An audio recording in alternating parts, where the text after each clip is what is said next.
Bapak Dr. Andes Setiman selaku Bapak Kepala Sekolah SMA Negeri 1 Talaga, yang kami hormati Bapak Dr. Andes Jajang Asabtudin MPD selaku Wakil Kepala Sekolah Bidang Humas, yang kami hormati Bapak serta Ibu peserta diseminasi budaya positif di sekolah.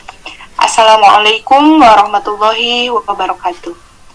Bapak Ibu sekalian, puji serta syukur senantiasa kita panjatkan kehadirat Allah Subhanahu wa Ta'ala pada hari ini, Rabu 25 Oktober 2023, kita diberikan karunia dan rahmat dalam keadaan sehat walafiat untuk mengikuti kegiatan diseminasi budaya positif secara virtual. Salawat serta salam tidak lupa kita sampaikan kepada Nabi besar kita, Nabi Muhammad SAW. Semoga kita mendapatkan syafaatnya di hari akhir nanti. Bapak dan Ibu yang kami hormati, perkenalkan saya Fujianti Yutika Farida yang akan memandu kegiatan hingga akhir nanti. Dalam mengawali kegiatan diseminasi budaya positif ini, marilah kita buka acara ini dengan bacaan basmalah. Bismillahirrahmanirrahim. Selanjutnya, menyanyikan lagu Indonesia Raya. Dimohon para hadirin untuk berdiri.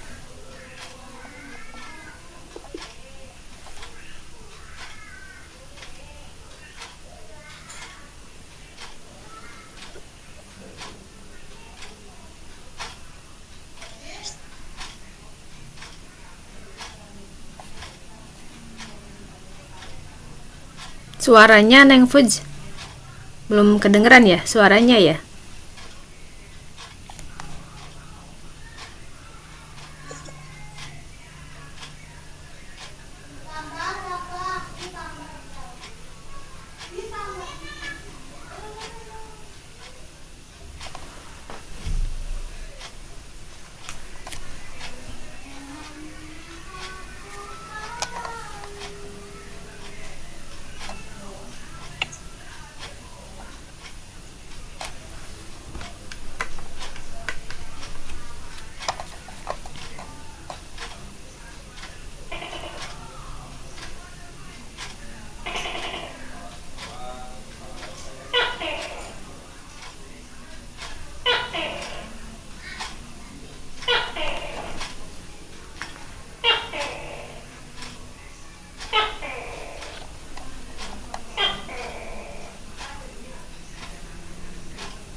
Terima kasih. Hadirin dimohon untuk duduk kembali.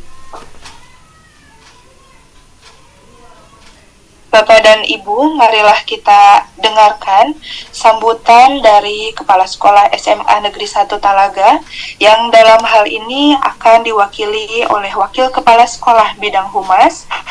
Untuk itu kepada Bapak Dr. Andes Jajang Sabtudin MPD dipersilahkan.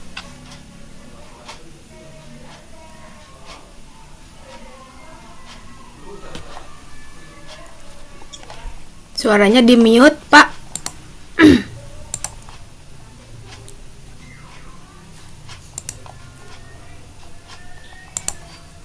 Pak Jajang, suaranya di mute itu, nggak kedengeran. Nah, sudah terdengar. Ya, Pak terima Jajang. kasih ya kesempatan yang saya berikan untuk saya mewakili Bapak Kepala Sekolah menyampaikan sepatah terkait dengan program guru gerak. Bismillahirrahmanirrahim. Alhamdulillah.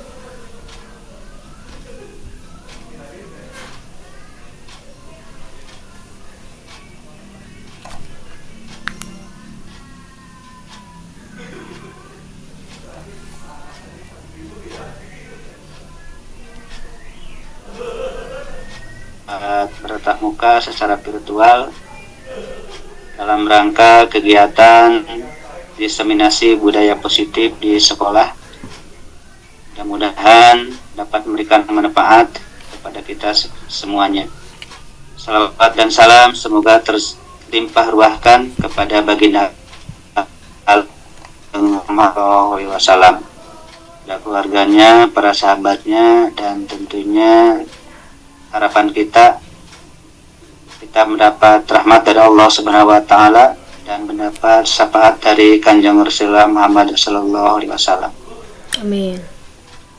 Bapak dan Ibu guru yang saya hormati, para peserta Zoom meeting dalam kegiatan program guru penggerak. Pada kesempatan hari ini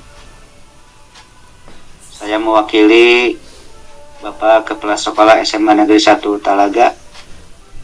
Pertama, mengucapkan terima kasih kepada Bapak dan Ibu yang sudah meluangkan waktunya, mengorbankan waktunya untuk mengikuti Zoom ini sebagai permohonan dari rekan kita, yaitu Ibu Lela, yang saat ini beliau begitu semangat menata kesempatan meniti pengembangan diri dan karir tentunya, yang mudah-mudahan bermanfaat khususnya bagi Bu Lela sendiri, ya umumnya bagi kita selaku unsur atau bagian dari warga sekolah SMA Negeri 1 Talaga. Bapak dan Ibu yang saya hormati, kegiatan ini merupakan sharing, berbagi terkait apa yang sudah didapatkan oleh Ibu Lela. Beliau sebagai salah satu guru penggerak di SMA Negeri 1 Talaga.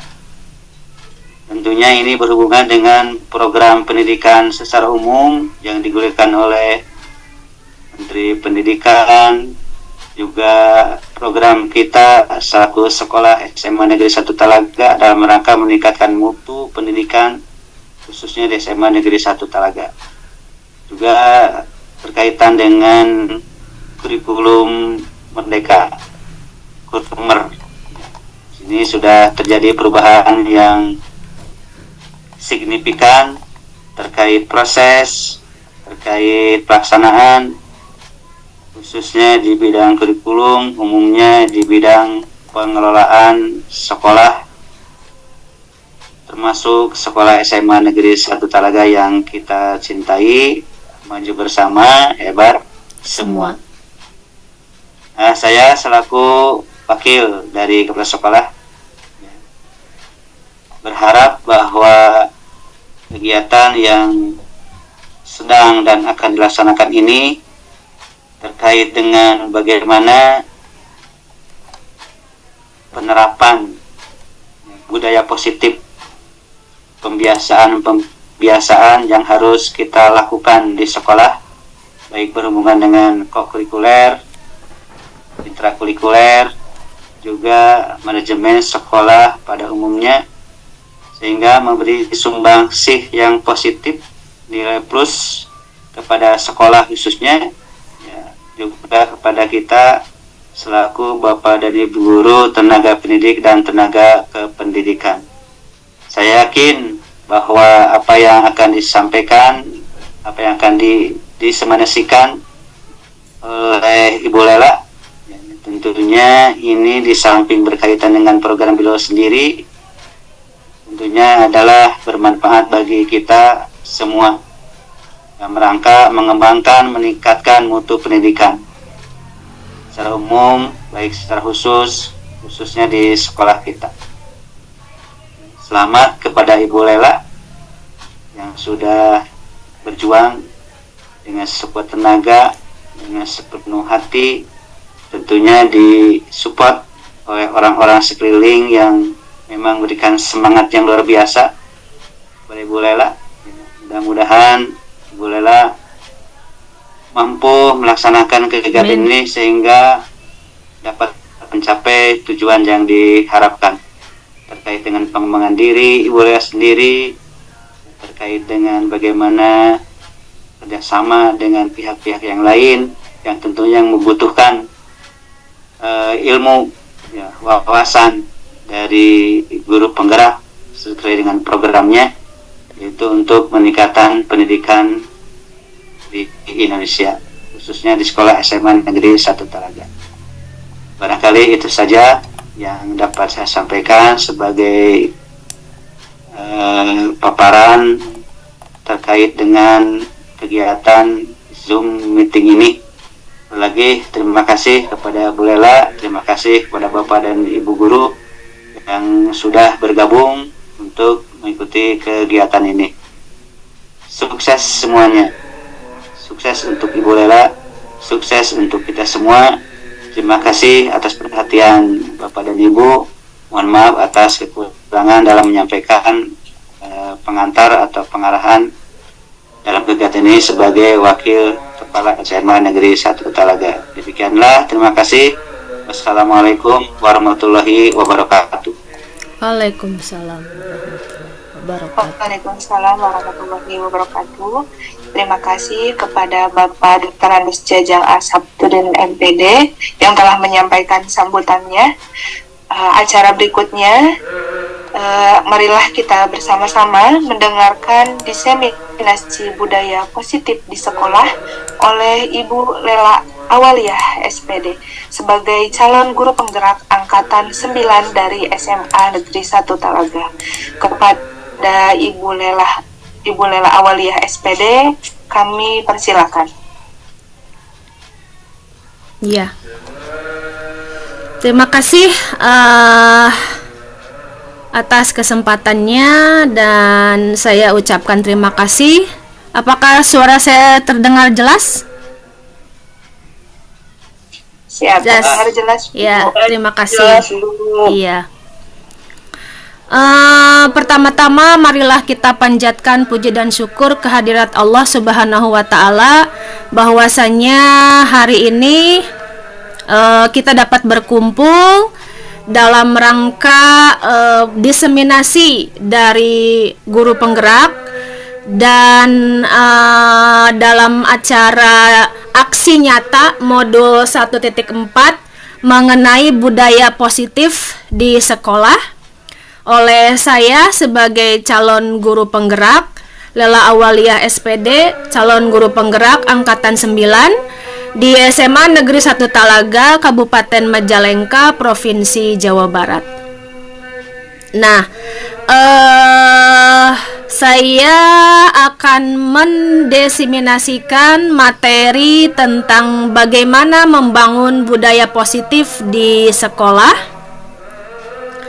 Apakah layar saya sudah terlihat? Jelas? Terlihat, Ibu. Iya. Sudah, Ya. sudah Bu. Nah, nah, eh maka dari itu outline daripada presentasi saya hari ini adalah tentang diseminasi budaya positif. Ya, sebentar, saya bacakan outline-nya. Yang pertama adalah disiplin positif. Yang kedua adalah motivasi perilaku manusia, reward dan punishment. Kemudian 5 posisi kontrol dan keyakinan kelas serta keyakinan sekolah serta segitiga restitusi. Nah, kenapa budaya positif? Budaya positif merupakan perwujudan dari nilai-nilai atau keyakinan universal yang diterapkan di sekolah. Budaya positif diawali dengan perubahan paradigma tentang teori kontrol. Nah, selama ini barangkali kita sebagai guru merasa berkewajiban mengontrol perilaku siswa agar memiliki perilaku sesuai yang guru. This meeting is being recorded. Untuk membangun budaya positif, sekolah perlu menyediakan lingkungan yang positif, aman dan nyaman agar murid-murid mampu berpikir, bertindak dan mencipta dengan merdeka, mandiri dan bertanggung jawab. Nah, lazimnya disiplin dikaitkan dengan kontrol. Dalam hal ini kontrol guru dalam menghadapi murid. Ya. Saya lanjutkan Bapak Ibu. Ya. Nah.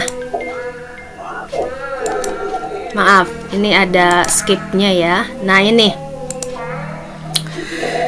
Nah, Bapak Ibu, sekarang mungkin saya akan bertanya dari salah satu Bapak Ibu. Ketika Bapak Ibu mengendarai motor, ya, Bapak Ibu mengendarai motor, kira-kira apa yang melatar belakangi Bapak Ibu untuk memakai helm ketika mengendarai motor?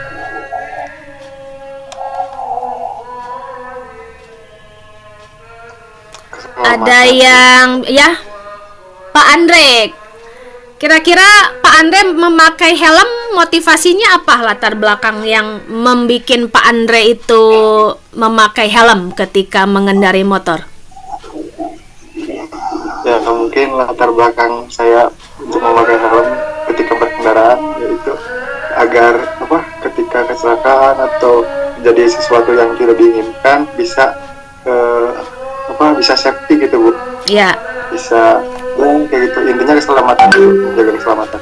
Ya. Terima kasih jawabannya Pak Andre. Nah,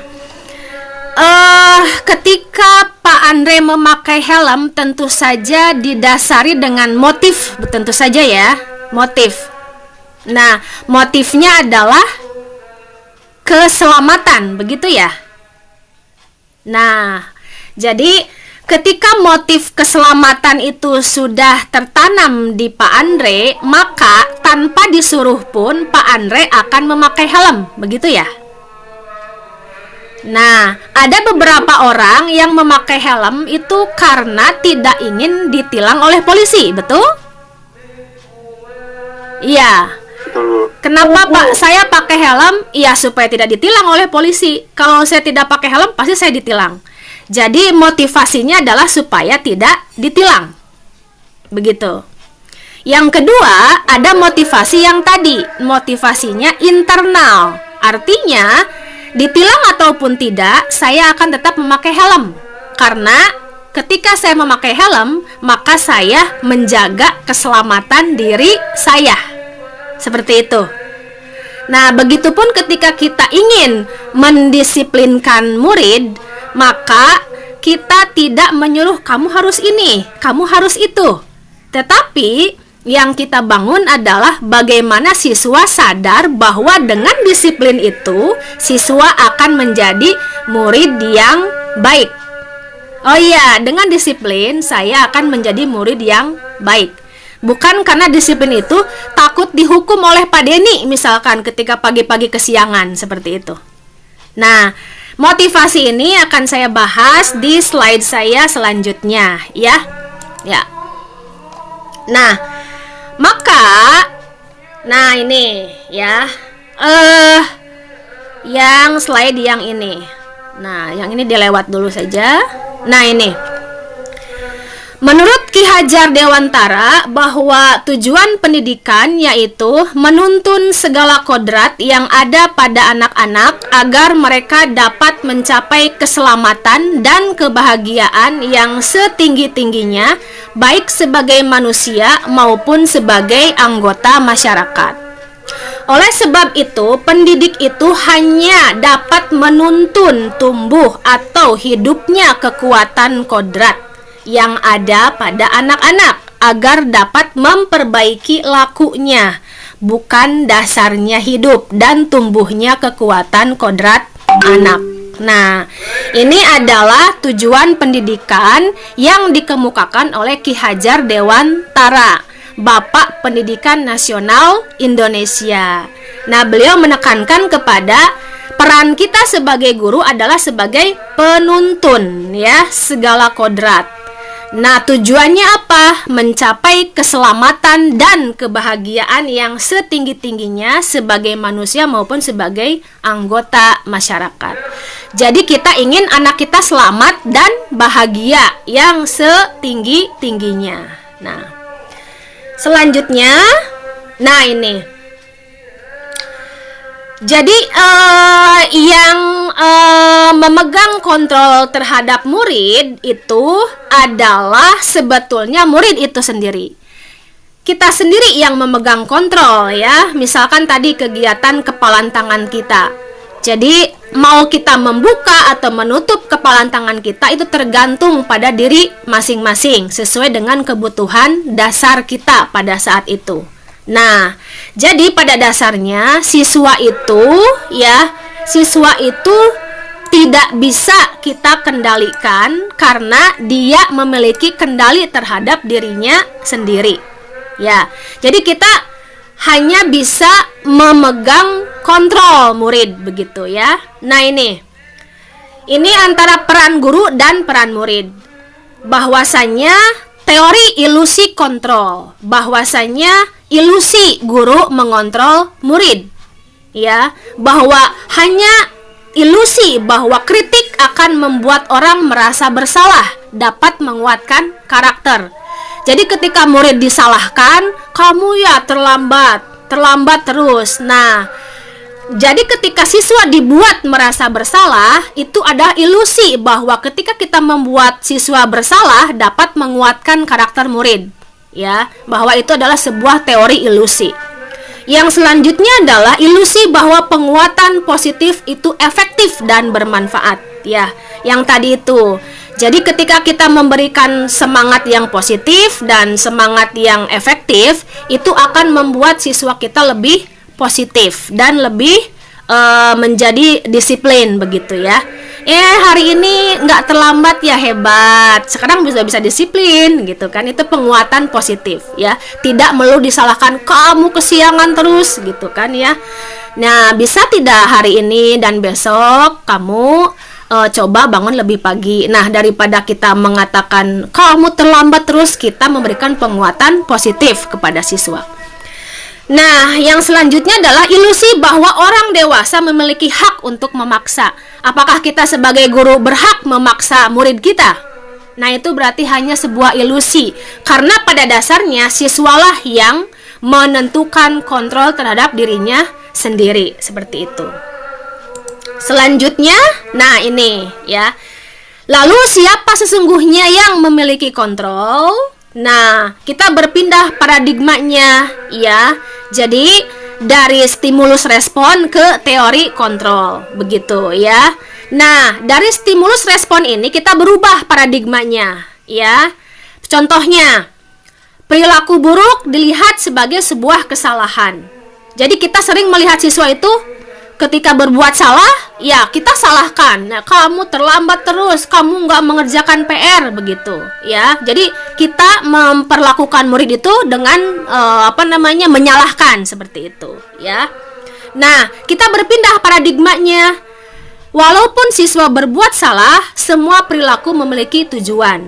Ya, jadi siswa itu semua perilaku memiliki tujuan, termasuk memakai helm tadi. Tentu saja memiliki tujuan kan, yaitu untuk tujuan keselamatan. Ya. Kemudian kita mencoba mengubah orang agar berpandangan sama dengan kita. Nah, itu tidak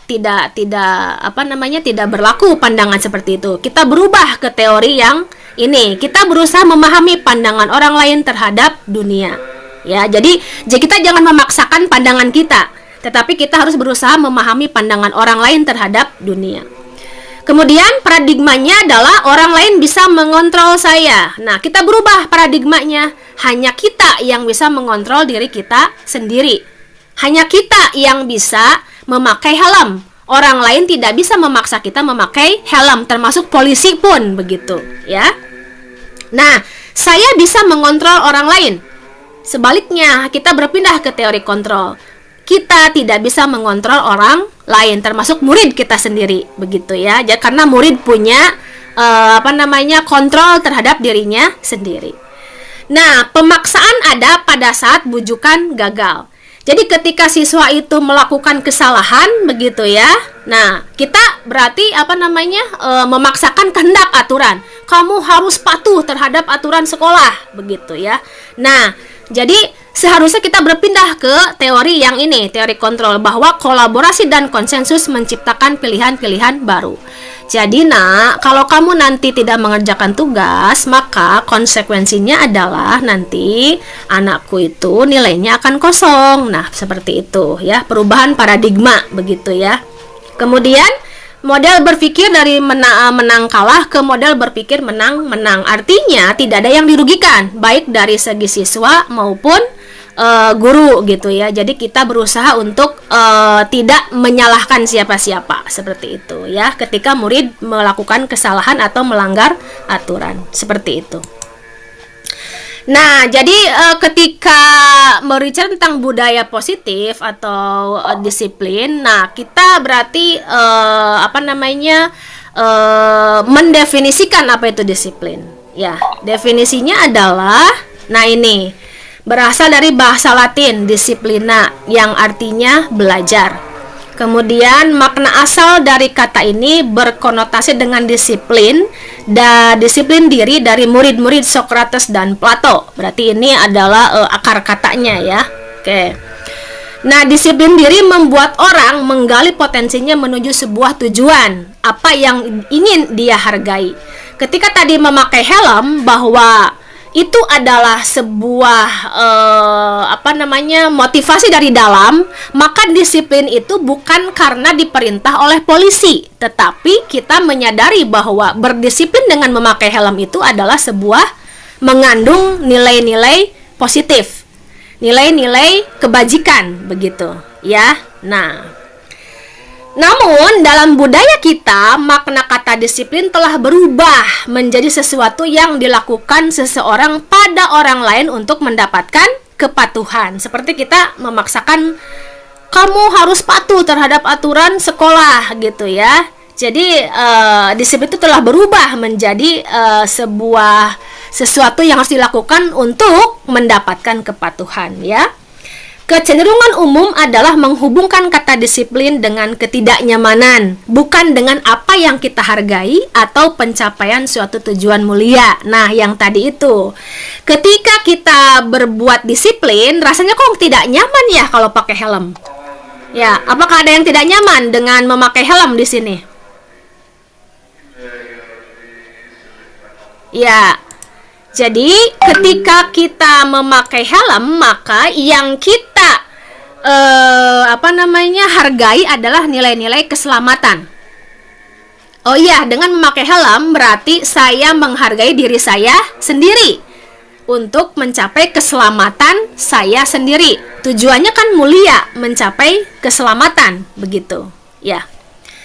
Nah, selanjutnya adalah, nah ini, apakah disiplin itu? Nah, kita tidak bisa mengontrol orang lain. Kita tidak bisa mendisiplinkan orang lain secara langsung.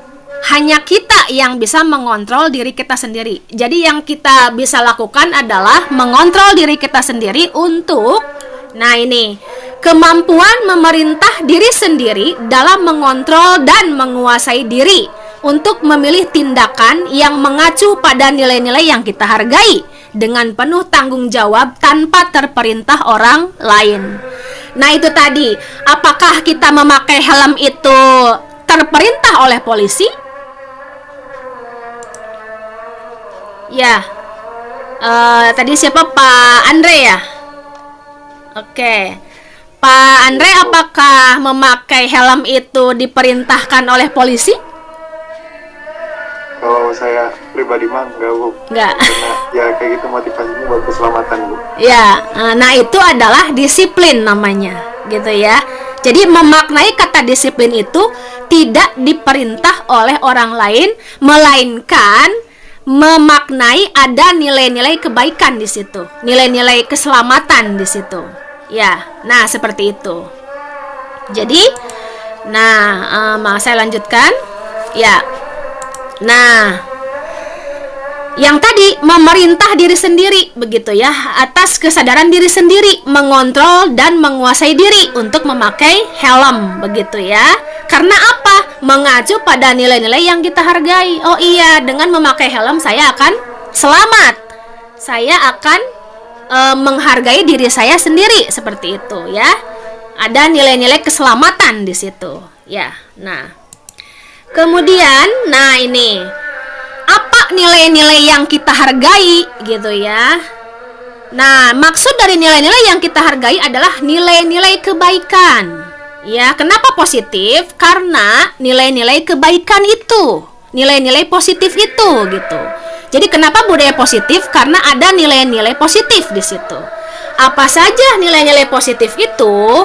Adalah sifat-sifat positif manusia yang merupakan tujuan mulia yang ingin dicapai setiap individu.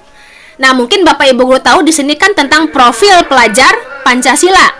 Nah, nilai-nilai positif itu yang ingin kita bangun di sekolah, seperti itu. Ya, supaya nilai-nilai atau sifat-sifat positif itu menjadi arah dan tujuan mulia yang ingin kita capai. Ya. Nah, tujuan mulia yang ingin dicapai setiap individu, apa saja tujuan mulianya, nilai-nilai kebajikannya yang ingin dicapai oleh setiap anak Indonesia. Kita kenal dengan profil pelajar Pancasila. Nah, itu adalah nilai-nilai positif yang ingin kita tuju. Tujuan mulia yang ingin kita tuju. Apa saja tujuan mulia kita? Pertama, agar murid beriman dan bertakwa kepada Tuhan yang Maha Esa dan berakhlak mulia, ya. Kemudian nilai positif kedua adalah mandiri.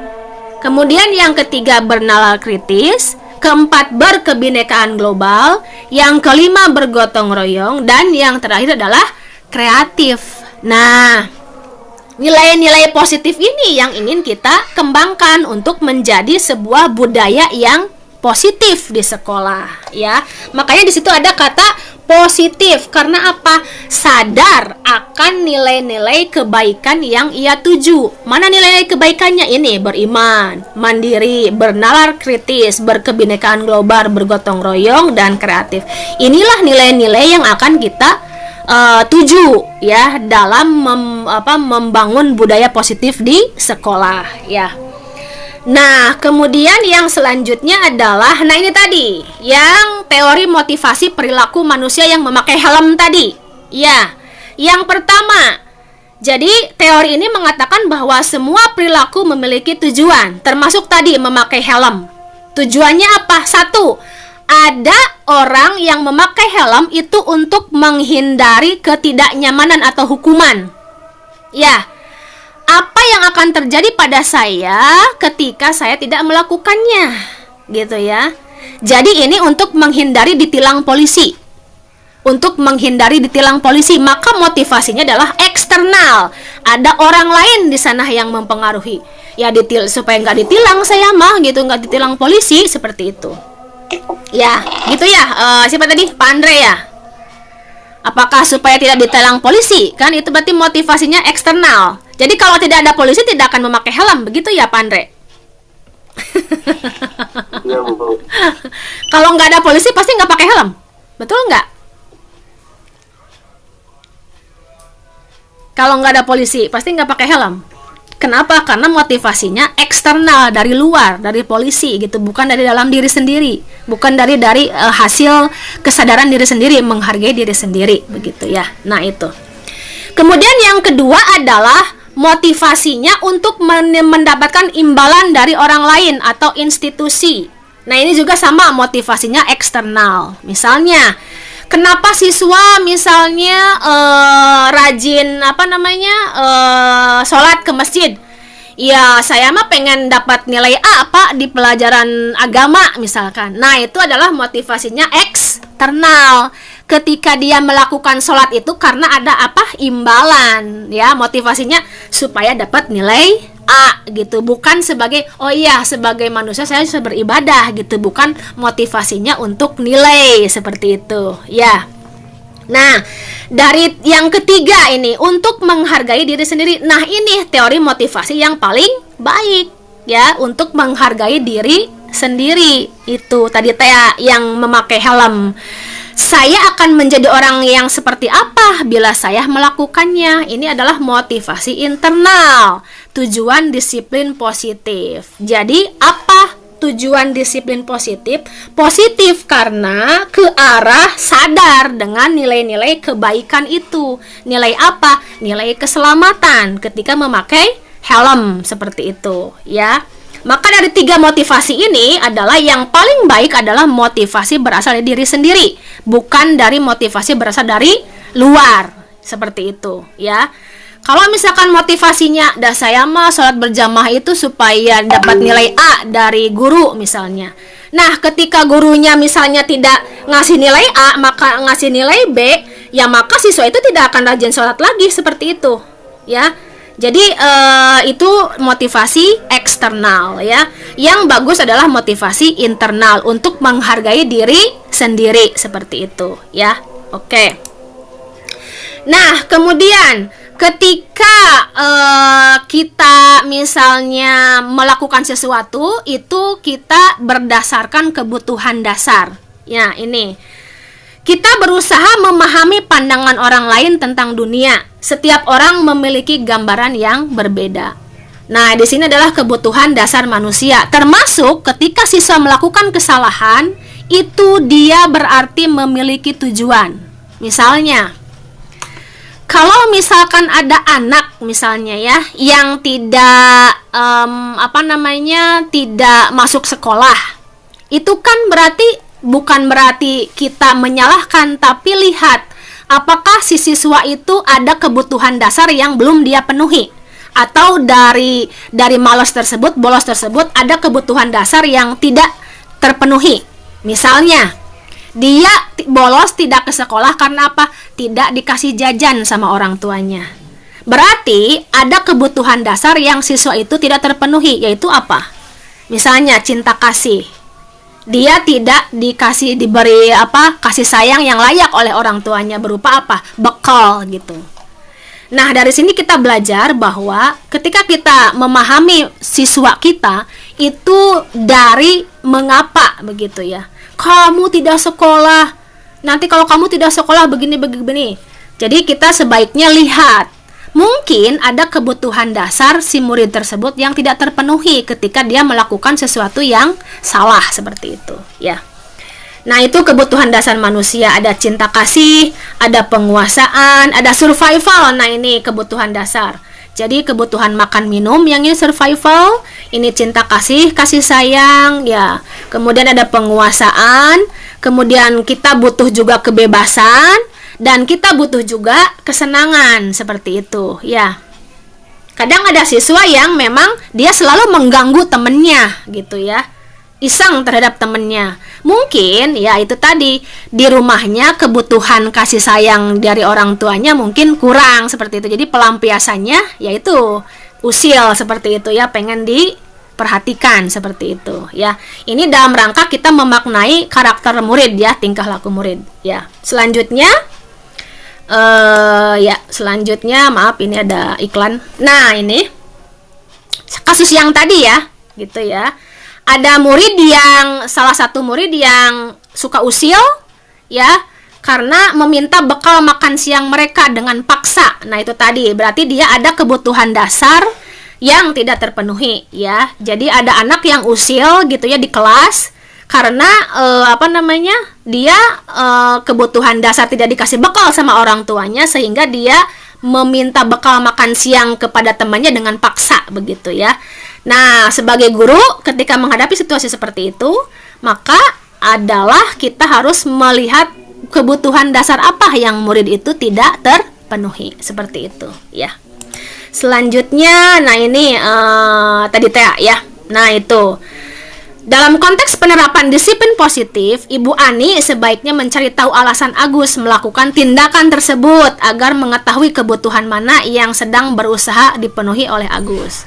Kalau Agus lapar dan orang tuanya tidak membawakan bekal makan, maka kebutuhannya yang belum terpenuhi adalah kebutuhan bertahan hidup ya. Selanjutnya adalah, nah ini kita dalam membimbing siswa kita perlu 5 posisi kontrol ya, seperti itu. Nah, 5 posisi kontrol ini adalah sebagai penghukum, pembuat rasa bersalah, sebagai teman, kemudian sebagai pemantau, dan sebagai manajer. Nah, berikut akan saya perlihatkan sebuah video yang memperlihatkan 5 posisi kontrol guru terhadap murid ya. Kira-kira kita lebih cenderung ke posisi mana seperti itu ya. Sebentar, saya putarkan dulu videonya ya. Maaf yang ini ya. Nah, coba disimak dulu. Mungkin kita bisa belajar dari video ini terhadap posisi kontrol kita terhadap murid.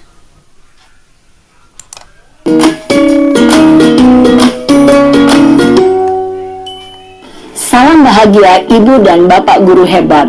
Dalam penerapan disiplin positif restitusi, salah satu program yang dikembangkan adalah 5 posisi kontrol. 5 posisi kontrol dalam restitusi adalah proses perjalanan seorang pendidik agar dapat mengenali dirinya.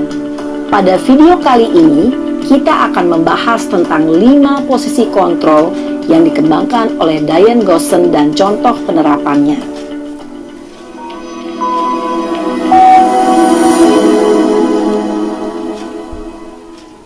5 posisi kontrol itu adalah 1. Posisi penghukum, 2. Posisi pembuat merasa bersalah, 3. Posisi teman, 4. Posisi pemantau atau monitor, dan 5. Posisi manajer. Untuk lebih memahami kelima posisi tersebut, mari kita saksikan kasus Naren yang terlambat hadir 20 menit di sekolah dan melihat bagaimana kelima posisi kontrol dalam menghadapi masalah tersebut.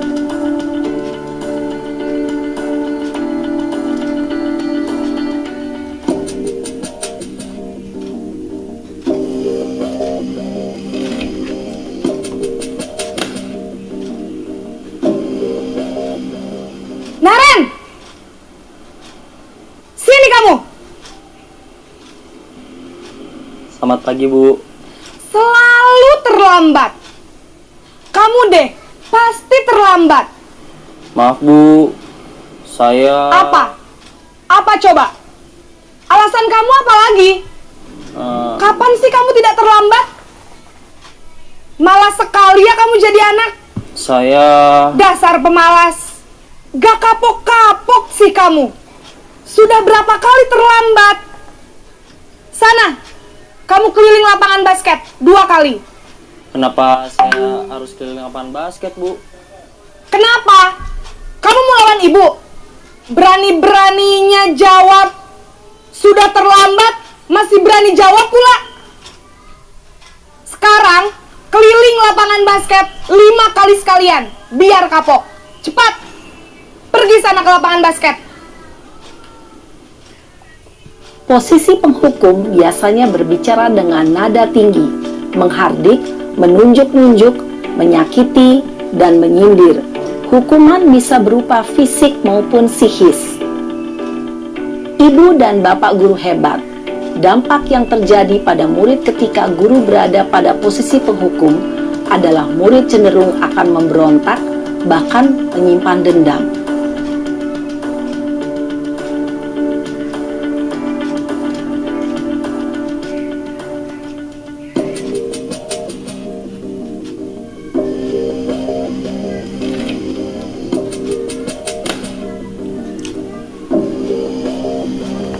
Naren!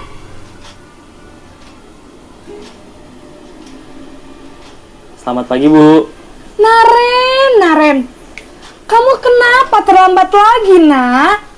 Ya Tuhan, Naren.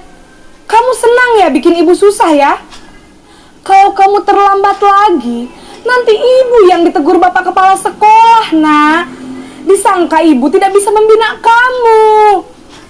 Duh, gimana ini? Maaf, Bu. Duh, Gusti Naren. Kamu suka ya kalau ibu ditegur bapak kepala sekolah? Terus, sekarang ibu harus tulis apa ini di buku absen? Ini kamu sudah sering terlambat loh. Ibu harus apa coba? Maaf, Bu. Maaf sekali. Ya sudah, lain kali jangan bikin ibu susah lagi ya, nak ya. Ibu tidak akan kuat lagi kalau kamu begini terus. Bisa jantungan kalau ibu ditegur bapak kepala sekolah. Sana cepat ke kelas. Maaf ya, Bu. Maaf sekali. Posisi pembuat rasa bersalah berbicara dengan nada tenang, cenderung lembut. Namun kata-kata yang diutarakan membuat murid merasa menjadi orang yang gagal, memandang buruk dirinya sendiri, merasa tidak berharga, dan tidak sanggup membahagiakan orang lain. Ketika guru mengambil posisi pembuat rasa bersalah, murid akan menganggap dirinya yang bersalah dan ia akan menyimpan emosi negatif tersebut di dalam dirinya.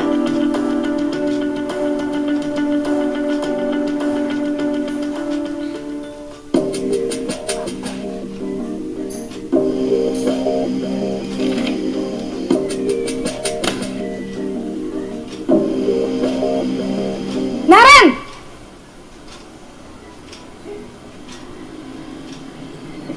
Selamat pagi, Bu. Wah, sudah jam berapa ini, nak? Terlambat lagi ya, sayang? Iya, Bu. Habis ibu saya lupa bangunkan saya, Bu. Kamu malah menyalahkan ibu kamu. Kamu bukannya anak yang larinya paling kencang. Kok terlambat sih? Iya, Bu. Saya memang terlambat bangun tadi. Jadi, biarpun saya lari kencang, tetap gak kekejar, Bu. Ya sudah sana. Nanti lain kali larinya lebih kenceng lagi ya. Biar gak terlambat lagi. Bikin seneng ibu. Demi ibu. Bisa kan? Bisa lah, Bu.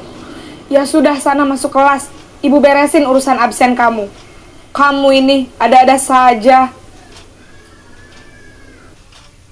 Dalam posisi teman, guru berbicara dengan nada suara ramah, akrab, cenderung bersenda gurau untuk menjaga suasana tetap santai. Murid akan merasa senang, aman, dan akrab dengan guru. Identitas yang tercipta adalah identitas sukses atau berhasil. Namun, perlu diingat, karena ini masih dorongan eksternal, maka ada faktor ketergantungan dari murid kepada orang tertentu. Di sini guru absennya, sehingga di lain waktu murid bisa berperilaku baik, namun hanya kepada orang-orang tertentu saja.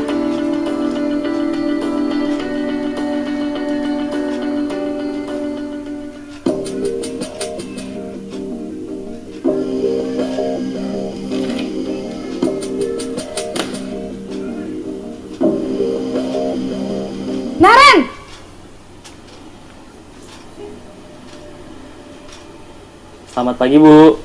Naren, apa peraturan sekolah kita tentang jam berapa kita harus masuk sekolah, nak? Kita harus di sekolah jam 7, Bu.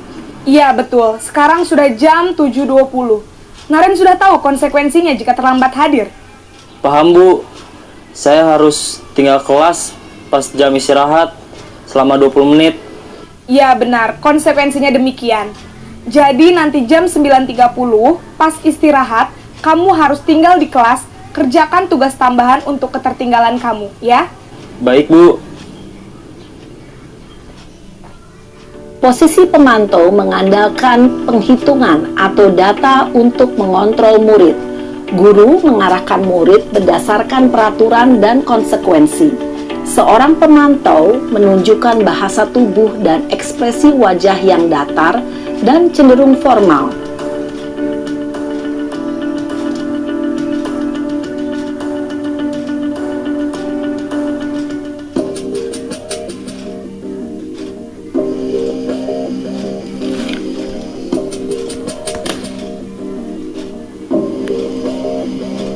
Naren!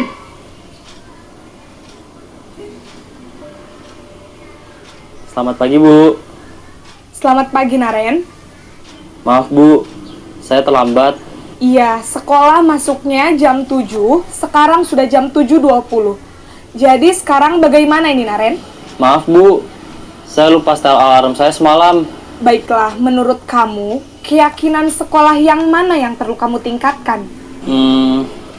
Menghargai diri sendiri dan orang lain mungkin ya, Bu. Setuju. Jadi, apakah Naren meyakini prinsip saling menghormati tersebut?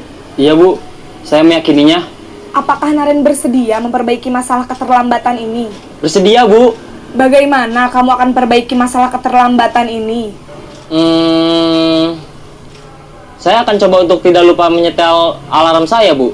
Baik, kalau Naren lupa menyetel alarm di rumah, ada orang yang kira-kira bisa bantu mengingatkan tidak? Ada, Bu. Kakak saya, Kak Ema. Ada lagi selain Kak Ema? Selain Kak Ema, ada ibu saya. Baik, jadi yang mengingatkan Naren adalah Kak Ema dan ibu kamu ya? Kira-kira akan mulai setel alarm kapan nih, Naren? Setelah pulang sekolah, akan segera saya lakukan. Baik, jadi Naren akan setel alarm untuk bangun besok pagi dan akan diingatkan oleh kakak dan ibunda Naren ya. Ada lagi yang mungkin perlu dilakukan, Naren? Agar tidak terlambat bangun lagi. Tidak ada, Bu. Baik, Naren. Terima kasih untuk kerjasama kamu. Sekarang kamu perlu kembali ke kelas untuk belajar. Baik, Bu. Terima kasih.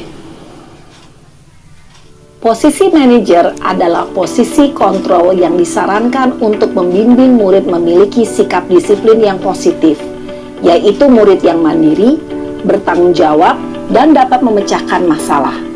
Tujuan dari posisi ini adalah agar murid dapat berefleksi atas tindakannya.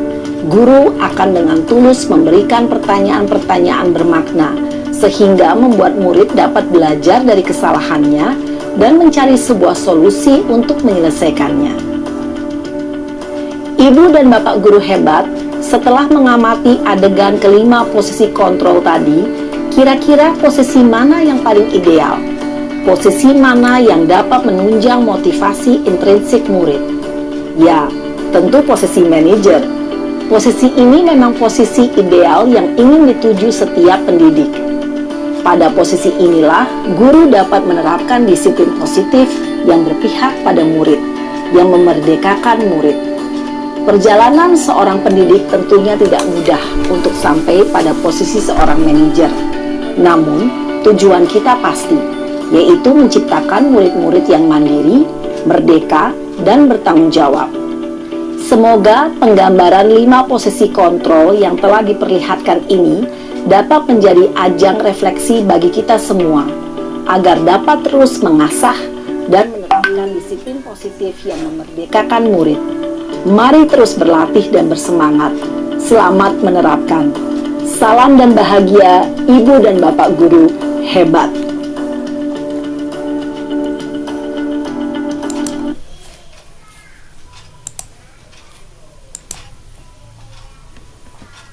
Iya. Nah, seperti itu Bapak Ibu. Jadi ada 5 posisi kontrol ya. Ada Bu Dian mungkin di sini ya dari kesiswaan. Halo Bu Dian. Ada Bu Dian di sini. Oh iya, kira-kira Bu Dian kalau ketemu siswa kesiangan itu yang mana kira-kira?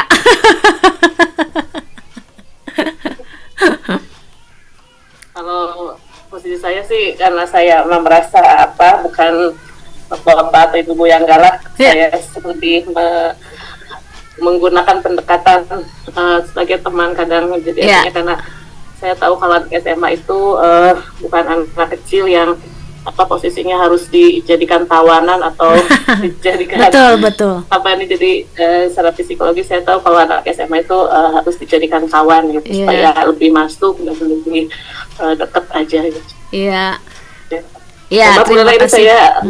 Nggak apa-apa, tidak apa-apa. Ya, kita diskusi. Terima kasih sudah berpartisipasi. Ya, jadi Bu Dian lebih menjadi posisi sebagai teman begitu ya. Ya, jadi tadi yang disarankan adalah posisi sebagai manajer untuk membangun budaya positif siswa. Jadi untuk membangun disiplin positif siswa itu kita diharapkan berperan sebagai posisi manajer gitu ya. Itu yang disarankan supaya siswa nanti memiliki disiplin positif. Artinya ketika siswa berdisiplin itu dia menyadari ada nilai-nilai positif dalam dirinya. Oh iya, kalau saya disiplin itu bukan atas paksaan dari guru, seperti itu. Bukan saya disiplin itu bukan karena tidak ingin dihukum oleh Bu Dian atau Pak Denny, seperti itu ya. Jadi murid disiplin itu atas dasar kesadaran dirinya sendiri, seperti itu ya. Nah, kemudian ini adalah 5 posisi kontrol, maka tadi yang disarankan adalah posisi manajer untuk membentuk disiplin positif siswa. Kemudian yang selanjutnya ini adalah penjelasan 5 posisi kontrol. Tadi sudah dijelaskan di video, tidak usah saya jelaskan lagi. Saya skip. Nah, ini yang tadi yang karakteristiknya itu ya.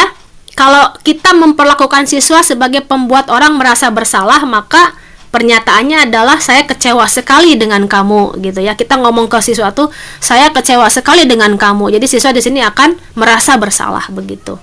Kamu tidak pernah benar melakukannya. Ini penghukum gitu ya. Jadi kita menjudge siswa begitu ya. Ayolah lakukan demi ibu, demi bapak. Ini teman tadi ya. Nah, itu. Kemudian apakah kamu mau mendapatkan stiker bintang hari ini? Nah, itu berarti kita sebagai posisinya memantau siswa, sebagai pemantau ya.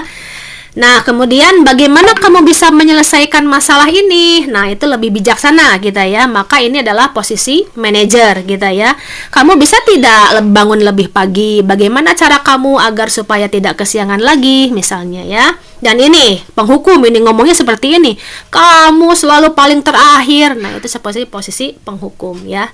Selanjutnya, nah ini ketika kita mau membangun budaya positif itu lebih dahulu dibangun dari peraturan kelas. Yang wali kelas ini ya, peraturan kelas kita bentuk dari kelas dulu. Kemudian nanti akan terbentuk menjadi dari budaya positif itu, dari peraturan kelas ini akan dibentuk dari keyakinan kelas di sini. Apa keyakinan yang tadi? Yaitu tadi, ketika kita memakai helm, maka kita meyakini akan nilai-nilai keselamatan. Maka kita akan mematuhi peraturan memakai helm. Maka akan tercipta lingkungan yang positif di sini ya. Jadi nanti akan tercipta lingkungan positif. Dan ketika lingkungan positif sudah terbentuk, maka budaya positif akan terbentuk seperti itu ya. Bagaimana penjelasannya yang ini ya? Nah, ini keyakinan kelas yang tadi ini Bapak Ibu guru wali kelas ini ya. Ada kesepakatan kelas, misalnya harus hadir tepat waktu. Nah, itu keyakinan kelas dimulai dari kelas dulu yang paling kecil seperti itu ya. Keyakinan kelas adalah nilai-nilai kebajikan atau prinsip-prinsip universal yang disepakati bersama secara universal, lepas dari latar belakang suku, negara, bahasa maupun agama, karena nilai-nilai kebajikan itu umum ya. Nah, Kemudian menurut Gosen, suatu keyakinan akan lebih memotivasi seseorang dari dalam. Seseorang akan lebih bersemangat untuk menjalankan keyakinannya daripada hanya sekedar mengikuti serangkaian peraturan. Nah, seperti itu. Balik lagi ke contoh yang tadi. Jadi kita harus yakin bahwa memakai helm itu adalah untuk menghargai diri kita sendiri, untuk menjaga keselamatan kita. Itu nilai motivasi intrinsiknya seperti itu ya. Kemudian, nah ini tadi ketika Bapak Ibu wali kelas ini nanti membentukan keyakinan kelasnya seperti ini. Keyakinan itu nanti bersifat abstrak lebih abstrak daripada peraturan gitu ya, yang lebih rinci dan konkret. Nah, kemudian bagaimana peraturan kelas keyakinan kelas itu berupa pernyataan-pernyataan yang universal. Ya, misalnya saling menghargai dan menghormati sesama teman, seperti itu. Berarti keyakinannya adalah menghargai dan menghormati sesama teman. Maka peraturannya adalah tidak boleh membuli satu sama lain. Nah, seperti itu ya. Nah, keyakinan kelas hendaknya tidak terlalu banyak sehingga mudah diingat dan dipahami. Tadi contohnya yang saling menghargai, saling menghormati, berarti peraturannya adalah tidak mengejek teman, tidak membuli teman gitu ya. Nah, kemudian semua warga kelas sebaiknya ikut berkontribusi dalam membuat kegiatan kelas lewat curah pendapat, dan kemudian bersedia meninjau kembali keyakinan kelas dari waktu ke waktu. Ada yang diperbaharui, misalnya nanti kita berdiskusi dengan anak ya, ini wali kelas dengan siswa, misalkan yuk kita bentuk keyakinan kelas, seperti itu ya. Kemudian yang selanjutnya, maaf ini saya skip dulu. Nah, ini ya. Nah, itu jadi keyakinan kelas ini nanti akan turun ke peraturan kelas. Misalnya, keyakinan kelasnya adalah tanggung jawab. Maka peraturannya adalah selalu kembalikan buku ke tempatnya, gitu ya, untuk melatih anak bertanggung jawab.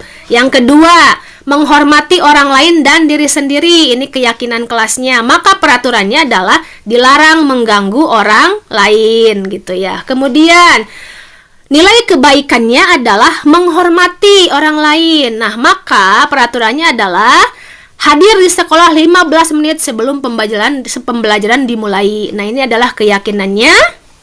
Kemudian nilainya apa? Keselamatan, menghormati orang lain. Maka peraturannya adalah dilarang melakukan kekerasan. Nah, ini peraturan dan keyakinan kelas ini bisa dipasang di kelas ya. Jadi nanti ibu wali kelas dengan muridnya bisa menyusun keyakinan kelasnya sendiri. Ini ya contohnya. Kemudian yang selanjutnya ini tadi kesepakatan kelas seperti ini, aturan-aturannya, peraturan kelasnya seperti tadi diturunkan dari keyakinan kelas seperti itu ya. Nah, ini yang satu lagi terakhir, segitiga restitusi. Nah, apakah segitiga restitusi itu adalah proses menciptakan kondisi bagi murid untuk memperbaiki kesalahan mereka sehingga mereka bisa kembali kepada kelompok mereka dengan karakter yang lebih kuat ya. Melalui restitusi ini, guru dapat 1. Membantu murid menjadi lebih memiliki tujuan disiplin positif serta memulihkan dirinya setelah berbuat salah, seperti itu ya. Jadi tadi kita sebagai guru jangan sampai terlalu banyak menjudge begitu ya, terlalu banyak menghukum. Apalagi hukuman kan sekarang dampaknya di dunia cepat viral seperti itu ya. Hukuman itu dirasakan tidak efektif kalau untuk zaman sekarang ya. Maka sebagai penggantinya adalah kita melakukan restitusi ya, yaitu membantu murid untuk jujur pada diri sendiri dan mengevaluasi dampak dari kesalahan yang dilakukan. Nah, kemudian memberikan penawaran bukan paksaan, seperti itu ya. Ini adalah segitiga restitusi. Jadi segitiga restitusi ini adalah salah satu cara untuk menumbuhkan disiplin positif pada murid. Nanti setelah tumbuh disiplin positif pada murid, maka akan tumbuh lingkungan yang positif.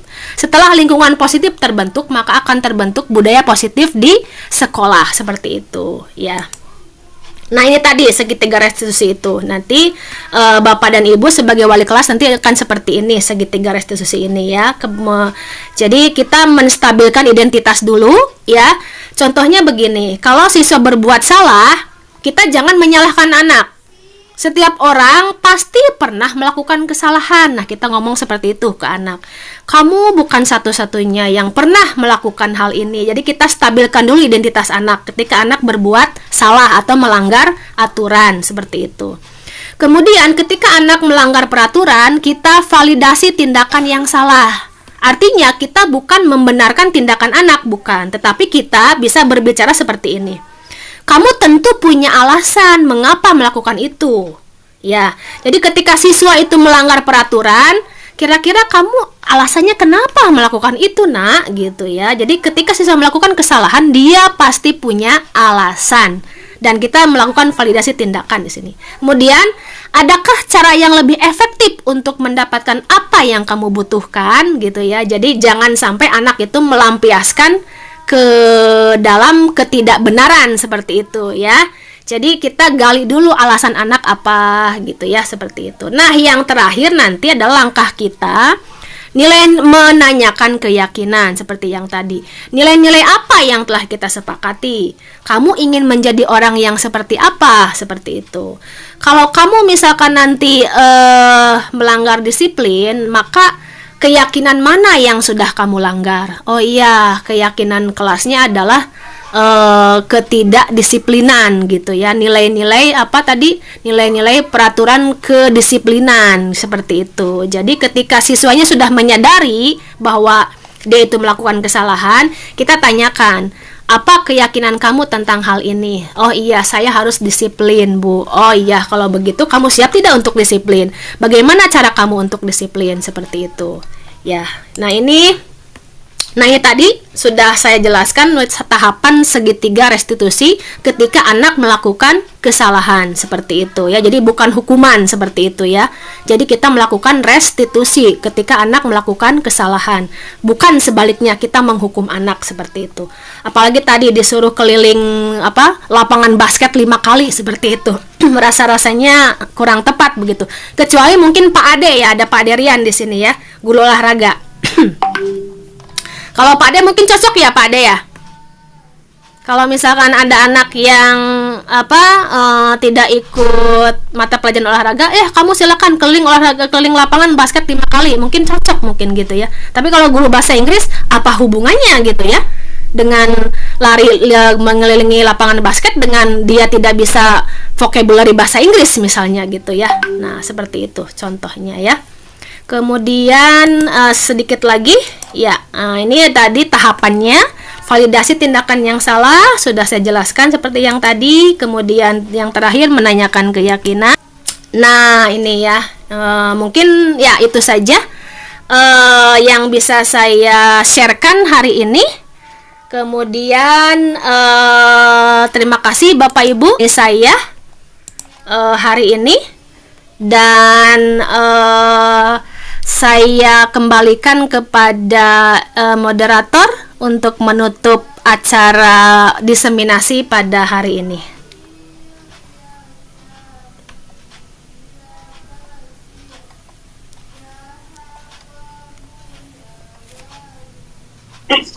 Baik, terima kasih kepada Ibu Lela Awalia SPD yang telah menyampaikan terkait diseminasi budaya positif di sekolah dengan sangat luar biasa. Sangat luar biasa materi yang tadi disampaikan oleh Bu Lela, mulai dari tujuan pendidikan, kemudian ada paradigma teori kontrol, nilai positif, teori motivasi, dan lain sebagainya. Mudah-mudahan materi yang luar biasa ini dapat menjadi bekal untuk kita dan dapat diterapkan di sekolah kita semua. Amin. Sukses selalu untuk Ibu Lela sebagai calon guru penggerak angkatan 9. Mudah-mudahan lancar semuanya, sehat selalu Ibu. Amin. Insya Allah kami di sekolah senantiasa mendoakan Ibu. Terima kasih semuanya kehadirannya. Ya, alhamdulillah rangkaian acara telah kita lalui bersama, sampailah kita pada penutup. Marilah kita tutup acara ini dengan bacaan hamdalah. Alhamdulillahirabbil alamin. Ya. Mohon maaf atas segala kekeliruan. Assalamualaikum warahmatullahi wabarakatuh. Oh iya, mungkin bisa on cam semua, kita foto bersama dulu ya. Silahkan on cam semua, kita foto bersama dulu untuk dokumentasi. Saya screenshot nanti ya. Ya. Teman-teman dari asistensi mengajar, saya ucapkan terima kasih atas partisipasinya. Kakak-kakak dan teteh-teteh, terima kasih sudah berpartisipasi dan meluangkan waktu. Terima kasih, hatur nuhun saageng-agengna. Ya, kita foto dulu ya. Silakan on cam, saya screenshot dulu.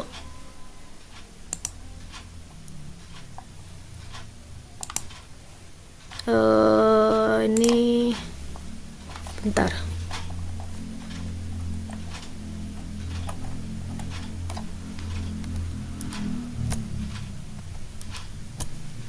Ya, sudah. Kemudian bentar. Ya. Saya screenshot dulu ya. Sudah. Ya, halaman selanjutnya. Ini sudah. Halaman selanjutnya sudah. Ada lagi? Tidak ada lagi ya, sudah habis berarti. Iya, sudah. Oh, Pak Ade baru muncul tah. Saya foto dulu Pak Ade ya. Ya, sudah.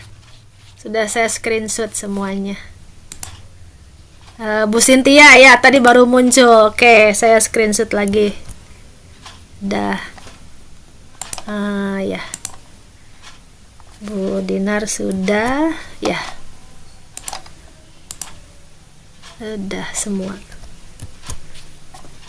Oke. Ya, sudah semua. Mangga, silahkan bisa live Zoom dan terima kasih semuanya, hatur nuhun atas partisipasinya.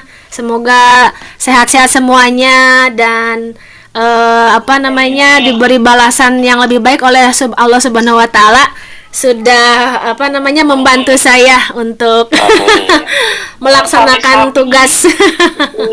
Terima kasih semuanya. Saya akhiri ya. Ya. Sehat. Iya, makasih ya.